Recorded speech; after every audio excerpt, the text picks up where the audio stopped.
You've been taught to run from your darkness, to hide your anger, to suppress your jealousy, to deny your selfish desires. From childhood, you were rewarded when you were good and punished when you revealed the parts of yourself that made others uncomfortable. Slowly, without realizing it, you learned a dangerous lesson, that pieces of you are unacceptable, that to be loved, you must split yourself in half. But Jung warned, this is not wholeness. This is self-betrayal, and the price you pay is enormous, because the very parts of you that you've buried, the shadow, are not simply your darkness. They are also your power, your vitality, your creativity, your purpose, and until you face them, you will never live fully. Life doesn't ask you to be perfect, it asks you to be whole. Yet most people spend their entire lives chasing perfection, a mask of goodness, while their shadow leaks out in destructive ways. The anger they bury explodes in passive aggression. The envy they deny poisons their relationships. The desires they reject reappear as addictions, and they wonder why their lives feel empty, repetitive, meaningless. This is the problem Jung confronted. He saw that the modern individual is not destroyed by external enemies, but by their own unconscious. We think the danger is out there. But in truth, the greatest danger lives inside of us, ignored, denied, silenced. And here's the paradox. That danger, if faced, becomes the very thing that saves you. Jung called it individuation, the process of becoming whole, by uniting what you've disowned with what you've accepted. Your shadow is not your enemy. It is your key. The purpose of your life is hidden inside it. But you resist this truth, because it is terrifying. Imagine standing in front of a mirror that reflects not the image you carefully present to the world, but the parts of yourself you've worked hardest to bury. The rage you swore you didn't feel, the envy you condemned in others, but secretly carry. The fantasies you've never admitted aloud. This is why Jung said the most terrifying thing is to accept oneself completely. Because when you face the shadow, you face the collapse of the illusion you've built about who you are. And yet, without this collapse, you cannot live. Think of your own life. The moments you said, "I'll never do that again," but did. The relationships that kept repeating the same painful ending. The emptiness that came back no matter how much you achieved. These are not accidents. These are signs. Patterns carved by your shadow. They are life's way of showing you. You are not awake yet. You are still being ruled by what you refuse to see. You have felt it. The fatigue of pretending. The exhaustion of being the good one, always polite, always agreeable, always smiling while something inside of you screams. You tell yourself this is virtue. Jung would tell you it is repression, and repression is not virtue. It is unconsciousness, and unconsciousness has a cost. It steals your energy, your freedom, your purpose, because everything you bury doesn't die. It festers. It controls you in secret. Until you face it, you are not living your life. You are being lived by the shadow. Here lies the hidden truth. The shadow is not just a collection of flaws. It also holds your unlived potential. The talent you were told was impractical. The ambition you were told was arrogant. The courage you were told was reckless. All of these qualities, banished to the dark, wait for you. And only when you bring them back do you begin to live with meaning. Jung said, until you make the unconscious conscious, it will direct your life and you will call it fate. That fate is what you've called bad luck, bad relationships, bad timing, but it was never fate. It was you. Or rather, it was the you that you refused to face. Here is the shock. Your life's purpose is hidden inside the very things you fear in yourself. Why? Because purpose is not found by adding more masks. It is found by removing them. Purpose is not discovered by chasing external approval. It is discovered by listening to what your shadow has been trying to tell you all along. The shadow is the map. It shows you what you've repressed, and therefore, what you must integrate. But most people will never take this path. They are too afraid. They cling to the persona, the polished mask they show the world. They say, I am kind. I am good. I am selfless. And they are, at least partly. But behind the mask, there is rage, there is desire, there is hunger. And the more they deny it, the more fragile they become, because the mask cannot hold forever. And when it cracks, life feels like collapse. But Jung would say, collapse is the beginning of freedom, because the destruction of the mask is the birth of the self. You may resist this truth. You may say, I don't have a shadow that dangerous. But think of the times you surprised yourself. The words you said in anger that you swore weren't like you. The betrayal you committed though you promised loyalty. The thoughts that crossed your mind in silence that you'd never admit aloud. That was your shadow speaking. It has always been with you. The question is not whether you have a shadow. The question is whether you will face it, because only by facing it do you awaken. Only by accepting what you fear in yourself do you become whole. And only when you are whole do you find purpose. This is why Jung tied shadow work to meaning. Your purpose in life is not found in avoiding the darkness, but in integrating it, in transforming rage into strength, envy into ambition, desire into creativity. The very forces you thought would destroy you are the ones that can save you. But here lies the cliffhanger. How? How do you confront the shadow without being swallowed by it? How do you walk into the abyss and come out not broken, but reborn? In the next block, we will explore Jung's roadmap. We will see how the shadow, the persona, and individuation form the path through darkness into purpose. And we will reveal why the journey is terrifying, and why it is the only path that leads to freedom. You now understand the problem. The shadow controls you until you face it. But here comes the question that terrifies most people. How do you face it? How do you stand before the parts of yourself you have buried, the parts you swore were not yours, and not collapse under their weight? Jung's answer was not quick fixes. He did not offer shallow affirmations or empty comfort. He gave us something far more difficult and far more liberating: individuation. Individuation is the process of becoming whole, not perfect, not saintly, whole. It is the path where you confront the shadow, unmask the persona, and step into the self, the core of who you are, and it is the only way your life gains true meaning. The first step is shadow work. The shadow is everything you have denied. Think of all the times you said, "That's not me." When you denied your anger, when you buried your envy, when you silenced your desire. Every denial created a split inside you, and every split left power behind in the dark. Jung insisted that the shadow is not simply evil. It contains your vitality, your strength, even your creativity. When you deny it, you cut yourself off from these powers. Imagine burying half your body and then trying to run. That is how most people live, half alive because half of them has been locked in the dark. The work of the shadow is not to destroy it, but to face it, to bring it into light, to admit, yes, I feel envy.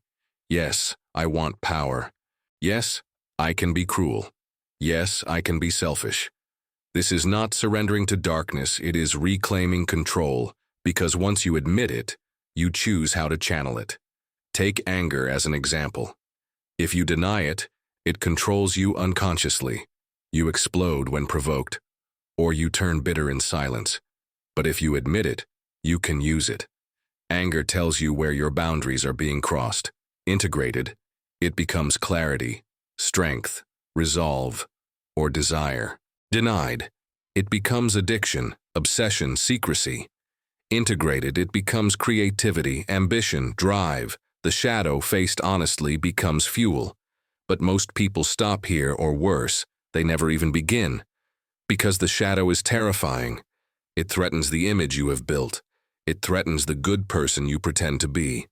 That is why Jung said the most terrifying thing is to accept oneself completely, because facing the shadow feels like death. And in a way, it is. It is the death of illusions.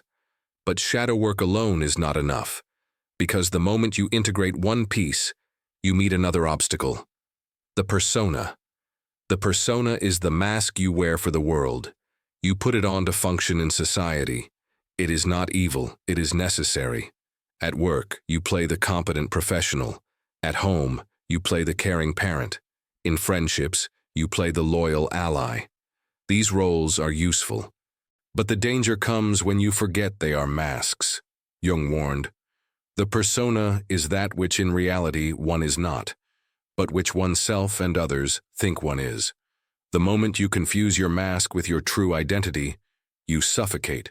How many times have you smiled when you wanted to scream? How many times have you agreed when every part of you wanted to say no? How many times have you been praised for being good when inside you were crumbling?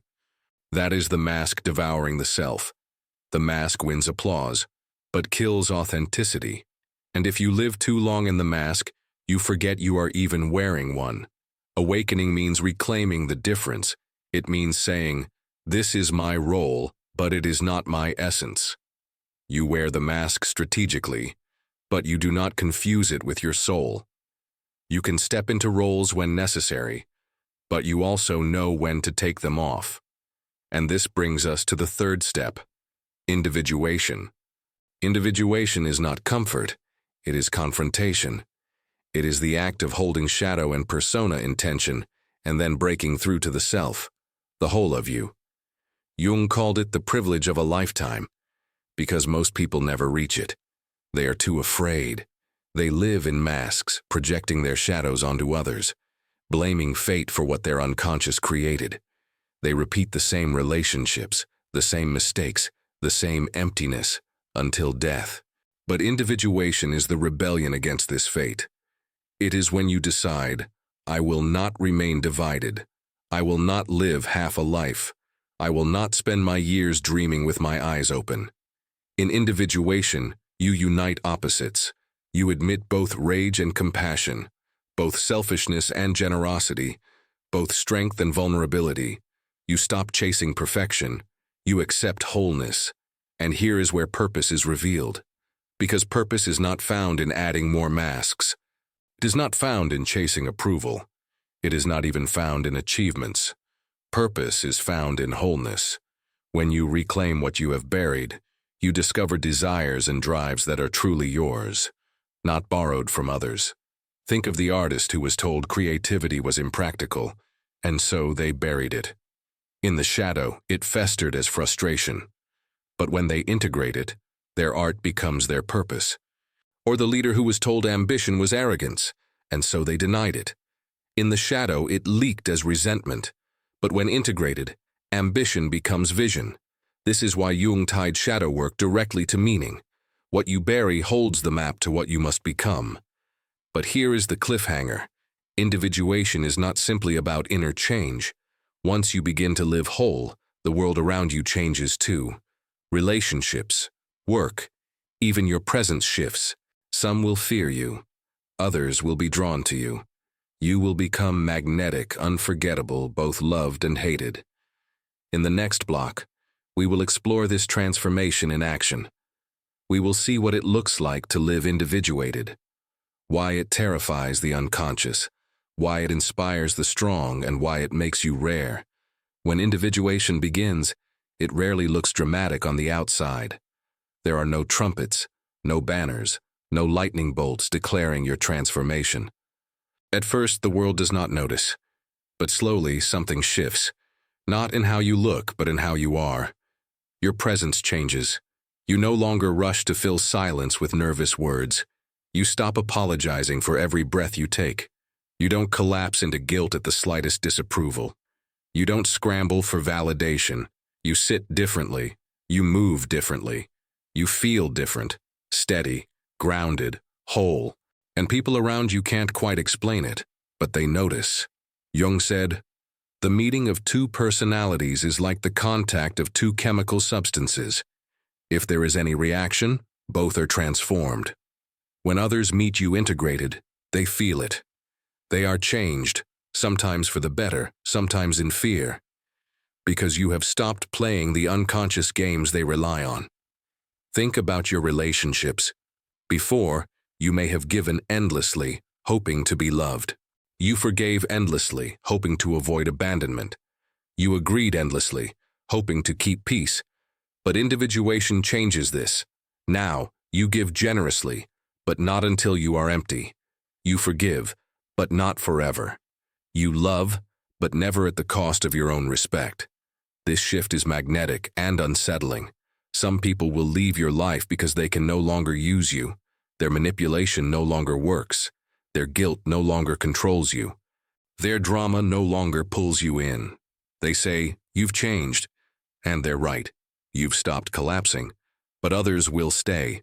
In fact, they will be drawn closer, because your steadiness gives them permission to be steady too. Your authenticity awakens theirs. Your refusal to play unconscious games calls them higher. These are the relationships that deepen, the bonds that become unshakable. Work changes too. Before, you may have thought hard work alone was enough. That dedication would automatically be recognized, but individuation teaches you otherwise. You learn that the persona, the mask, must be used consciously. You project competence when needed, but you don't confuse the mask with your identity. You strategize, but you don't lose yourself. You perform, but you don't become the performance. This difference is powerful. People respect you, not because you're loud, but because you're consistent. You no longer beg for recognition. You command it silently. You no longer sacrifice your soul for approval. You balance role and authenticity, and this balance makes you rare in any environment. But perhaps the greatest transformation is within yourself. Before, you denied your anger, envy, desire. You pushed them into the dark and hoped they would disappear. They didn't. They controlled you from the shadows. But now you admit them. You say, "Yes, I feel envy. Yes, I want power. Yes, I can be selfish." And strangely, the moment you admit it, the power shifts. Your anger, integrated, becomes boundary. Your envy, integrated, becomes ambition. Your desire, integrated, becomes creativity. The very forces that once sabotaged you become fuel. This is why Jung said, "One does not become enlightened by imagining figures of light, but by making the darkness conscious." Real growth is not pretending to be pure. It is owning your complexity. It is turning darkness into strength. And here lies the paradox. The more whole you become, the more others fear you. Why? Because most people live fragmented. They depend on masks. They survive by manipulation. They avoid their own shadow. And when they meet you and someone who has faced what they avoid, they feel exposed. Your presence becomes a mirror. It reflects their own fragility. Some will resent you for this. They will say you are arrogant, dangerous, selfish. They will spread doubt about you. But their reaction is not about you. It is about them. They cannot stand the mirror you hold. But alongside fear comes magnetism. The strong will seek you out. The ready will feel inspired by you. Your authenticity will act like gravity. Your silence will carry weight. You will not need to chase. You will attract. This is individuation in action. You become unforgettable. People cannot ignore you. You may not be universally liked, but you will be respected. You may not be loved by everyone, but the love you receive will be real, and you will feel something you've never felt before: freedom. The freedom of not living for the gaze of others. The freedom of not collapsing into every demand. The freedom of standing whole, even if alone. But individuation does not end here, because now comes the question: how do you live this way daily? How do you sustain wholeness in a world still asleep? How do you transform individuation from insight into habit, from awakening into a way of life? In the next block, we will explore the final step, the practical turn. We will see how Jung's wisdom becomes routine, how you bring wholeness into relationships, into work, into solitude. And we will close with the reflection that makes you not only free, but unshakable. Freedom is not an idea. It is not a quote you post or a book you read, or a single realization that flashes through your mind at midnight. Freedom is a practice. It is built in the choices you make daily, in the relationships you sustain, in the boundaries you set, in the way you meet yourself in silence when no one is watching. You now understand what individuation means, facing your shadow, unmasking your persona, stepping into the self. But understanding is not enough. Jung never wanted psychology to remain in theory. He wanted it to transform your life, and that transformation only happens when you live it. So how do you live individuated? It begins in relationships, because nowhere does the unconscious reveal itself more brutally than when you meet another human being. You think you're reacting to them, but often you are reacting to your own shadow projected onto them. This is why conflict feels so intense, so personal. It's not just about what they said or did. It's about what inside you was triggered. To live awake here, you must pause. When rage rises, when shame burns, when fear tightens your chest, ask, am I reacting to this person or to my past through them?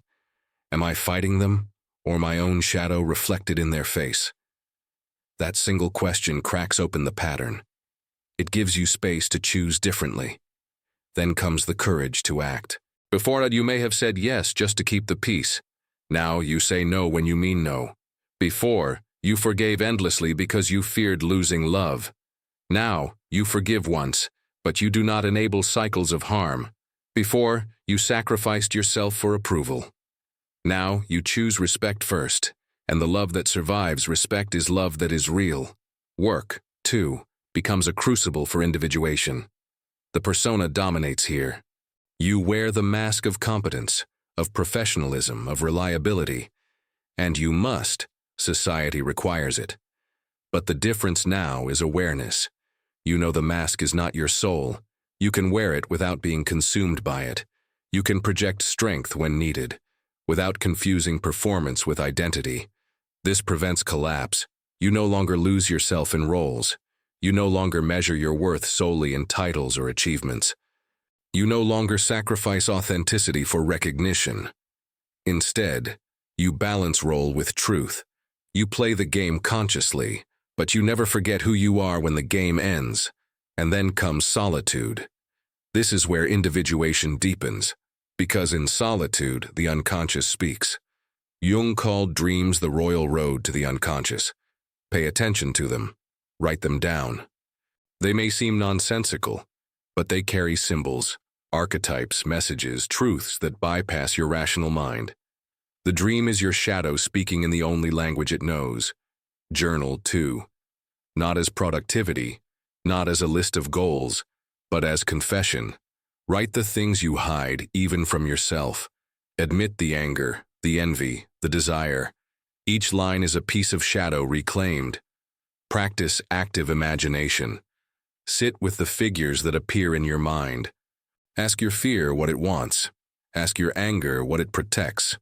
Ask your desire what it reveals. Listen, it sounds strange, but it transforms. Because instead of being ruled by unconscious forces, you begin to dialogue with them, and above all, cultivate silence. Not just the absence of noise, but silence of reaction. Moments where you don't rush to respond, where you don't collapse into impulse. In silence, you see more clearly. You give yourself room to breathe. And in that space, freedom grows. These practices seem small, but they are revolutionary, because most people never do them. Most people keep repeating. They bury their shadows, wear their masks, and call it life. But you know better. You know life begins only when you awaken to yourself. And yes, this life is costly. It will make you misunderstood. People will call you selfish, arrogant, cold. They will resist your boundaries. They will recoil from your silence, because you no longer play their unconscious games. And for those still asleep, that is unbearable. But at the same time, this life makes you magnetic. Those who are ready for truth will be drawn to you. Those who are strong enough to face themselves will seek you out. You will not need to chase. You will not need to prove. You will become gravity. This is the paradox of individuation. You will be feared and admired, rejected and sought after, misunderstood and unforgettable. And through it all, you will be free. Because freedom is not doing whatever you want. Freedom is knowing why you want it. Freedom is not escaping darkness, it is integrating it. Freedom is not living flawless, it is living whole. Jung said, "The privilege of a lifetime is to become who you truly are." That is what all of this leads to. That is the purpose hidden in your shadow, not a destiny given from outside, but the self revealed from within. So the question now is simple, but terrifying. Will you do it? Will you face your shadow? Will you remove your mask? Will you accept yourself completely? Even the parts you swore were unlovable? Because if you do, everything changes. You will stop being replaceable. You will stop being fragile. You will stop being unconscious. You will become whole. You will become rare. You will become unforgettable. Write it now in the comments, "I choose awareness." And if you are ready to keep walking deeper, subscribe. Because this is not the end. This is only the beginning.